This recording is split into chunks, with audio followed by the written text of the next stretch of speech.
আপনার আব্বা আম্মা যদি একেবারে সমাজের সবচেয়ে নিকৃষ্ট ব্যক্তিও হয়, সে যদি সবচেয়ে খারাপ মানুষ হয়, সে যদি সবচেয়ে অকেজু মানুষ হয়, এরপরেও আপনার সাথে যখন বার্গেনিং হবে কোনো বিষয়ে বা বিতান্ড হবে, অবশ্যই কোরআন সুন্নাহ অনুযায়ী আল্লাহ এবং রাসূল থাকবে আপনার আব্বা আম্মার পক্ষে। আবার আপনি কোনো বিষয়ে তর্ক করছেন, বিষয়ে তাদের আপনার সাথে তাদের কথার কাটাকাটি হচ্ছে কিংবা মতামতের অমিল হচ্ছে, ঠিক তখন আপনাকে বুঝতে হবে যে আল্লাহ কোন দিকে। আপনার সাইডে কিন্তু তখন আল্লাহ আর রাসূল থাকবে না। আপনি মনে করছেন যে আপনার পক্ষে টাকা, আপনার সাথে পাওয়ার, আপনি পরিবারের শ্রেষ্ঠ, আপনি সমাজের লিডার, আপনি বড় পাওয়ারফুল ব্যক্তি, আপনার কথায় দুনিয়া উঠে আর বসে, আপনার শ্বশুর বাড়ির লোক দেশ বিখ্যাত, আপনার শালা সম্বন্ধী সব নেতা, গোটা দুনিয়া যদি আপনার সাথে থাকে, আপনার আব্বা আম্মার সাথে থাকবে আল্লাহ এবং রাসূল।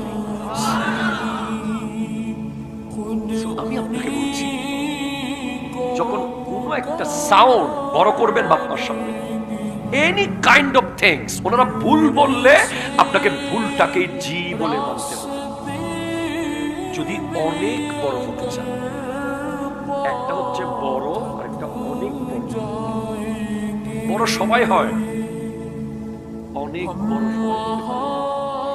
অনেক বড় মানে যাকে কোনোভাবেই আর ধরা যাবে না, ধরা ছোঁয়ার বাইরে চলে যাবে, এমন বড় যদি হতে চান, একটাই আপনার সামনে সুযোগ, সেটা হলো বাবার এক জোড়া পা, মায়ের এক জোড়া পা, চারটা পা। কয়টা পা? চারটা পা। পৃথিবীতে কত পা আছে?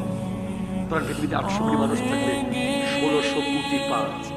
1600 কোটি পায়ের ভিতরে চারটা এমন পা আছে যেই পাগুলোতে চুমু দিলেই যেখান থেকে তুমি দোয়া নিতে পারলে হয়তো তুমি কাবার ইমামও হয়ে যেতে পারো। তোমাকে বুঝতে হবে। ওই আমির হোসেনকে জিজ্ঞেস করো তোমার সফলতার কারিগর কে? উত্তর দেবে বাপ আর মা। আমাকে জিজ্ঞেস করেন জয়নুল আবেদিন কাদরী, আজকে দিনে কারেন্ট এই মুহূর্তে বাংলাদেশের 200 মাহফিল আছে ওয়েটিং এ, আমি শিডিউল দিতে পারছি না, আগামী 27 সাল পর্যন্ত ইম্পসিবল।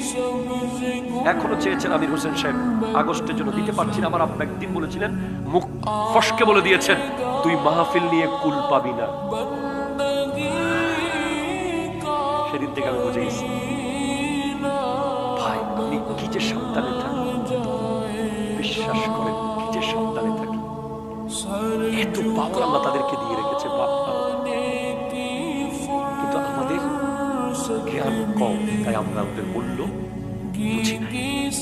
আমরা তাদেরকে গ্রামের ছোট্ট ভাঙ্গা করে রেখে আমরা বিবি নিয়ে শহরের বাড়িতে,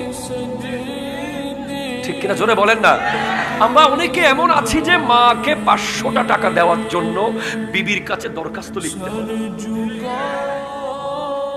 মাননীয় বিবি, বিষয় মায়ের হাতে টাকা দেওয়ার। আমাদের মধ্যে এমনও আছে নির্লজ্জ যারা 3 ভাই মা বাবাকে ভাগ করেছে জানুয়ারির তোরমাকে। এখানে নাই আর কি? আরে না, এখানে নাই। ফেব্রুয়ারি তোর ভাগে, মার্চ তোর ভাগে, ছি ছি ছি ছি। জানুয়ারি শেষ হয়ে যাওয়ার পর আর প্যারাসিটামল কিনে না। প্যারাসিটামলের দাম 1 টাকা রে বেটা। তোর মার এত পাওয়ার আছে যে ওই একটা প্যারাসিটামল দিয়ে তুই জান্নাতে একটা কামরা নিতে পারিস চাইলে। তুই বুঝিস না কত বড় বোকা তুই। তোর বইয়ের কথাই তুই কি করেছিস? তুই বলেছিস যে আগামী মাস থেকে তো ভাইয়ের পালা। আমি কেন কিনবো? আমি কেন করব? আমি কেন ডাক্তার দেখাবো? আমি কেন সব সময় আমাকে কেন? আরে ভাই, তোমার তো সৌভাগ্য যে তুমি বাবা মার খিদমত করার সুযোগ পেয়েছো।